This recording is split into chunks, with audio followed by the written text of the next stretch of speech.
Hello and welcome to the 6th of 8 rounds in the 2018 FIM Maxis Enduro World Championship. After a 2-month summer break, the teams and riders are back in Italy once more in Edolo, a village in the Lombardy region in the north of the country. On the menu, a traditional Italian enduro race with an enduro test expected to separate the men from the boys.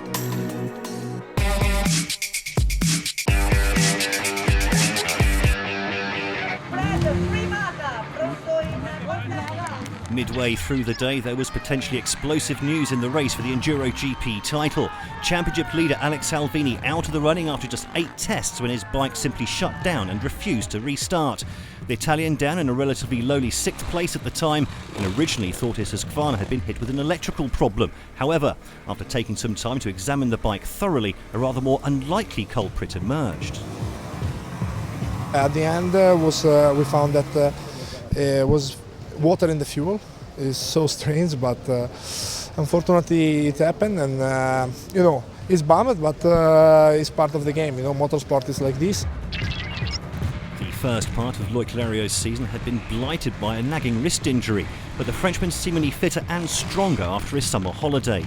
His Yamaha in the fight for the overall podium until a chain problem on the 3rd extreme test, eventually having to make do with 5th overall and 2nd in E2 for the 4th time this season.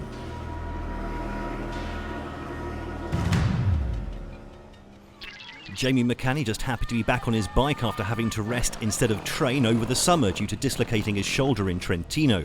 As a result, the Yamaha rider somewhat surprised to find himself in the fight for victory most of the day, before a lack of fitness understandably saw the Briton drop down to 4th on the very last stage, although he did hang on to 2nd in E1. Iro Remes has been adamant all season that his main priority is to add an E2 world title to his 2 previous triumphs in E1 rather than shoot for glory in EnduroGP. With that in mind, Salvini's DNF a godsend for the TM rider, winning his class here to move within 14 points of the Italian and also pipping Jamie Mccanney on the final stage to claim the first overall podium since the opening day in Estonia by less than a second. Reigning junior world champion Brantley Freeman continues to stun and amaze in equal measure. The beta rider a distant 2nd overall, but also taking a 5th consecutive win in his E1 class to extend his lead over Jamie Mccanney. The Briton riding with such precision, in fact, that he managed to kick up a stone with his rear wheel, hitting our intrepid cameraman precisely on the mummy daddy button. How's that for accuracy?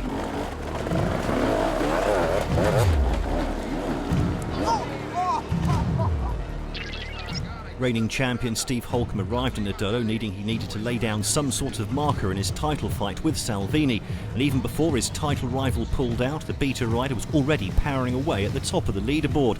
In perhaps his favourite conditions, he eventually set 9 scratch times in 13 tests to ease to victory by just under 90 seconds, just his 2nd of the season, and moved to the lead in the EnduroGP standings for the first time. My plan was to be strong in the enduro test this weekend. It's really tight, really technical, and sort of suited what my riding style. And yeah, like you say, everything went to plan, and had a really strong day. I had one small mistake in the last cross test, but other than that, it's been really good.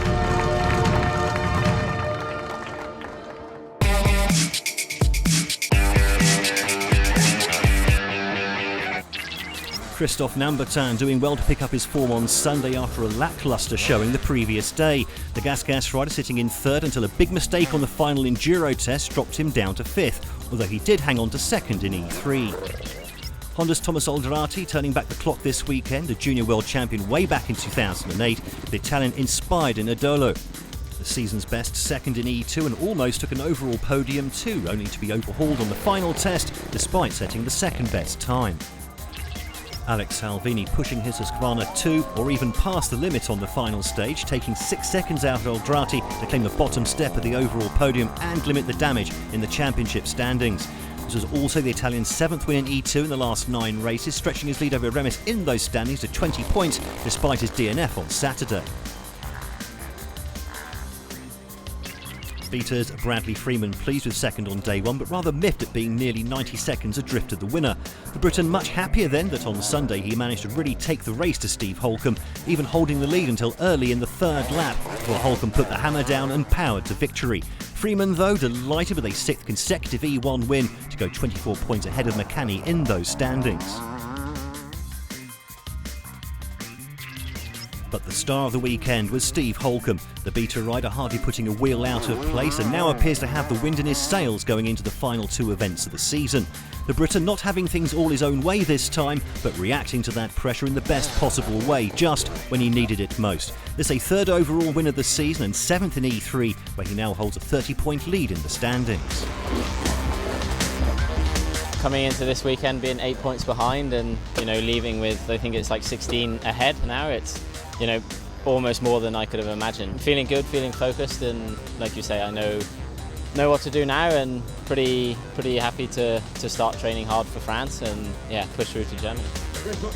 Brilliance then from Holcomb, and he will now be brimming with confidence going into the final two weekends of the season.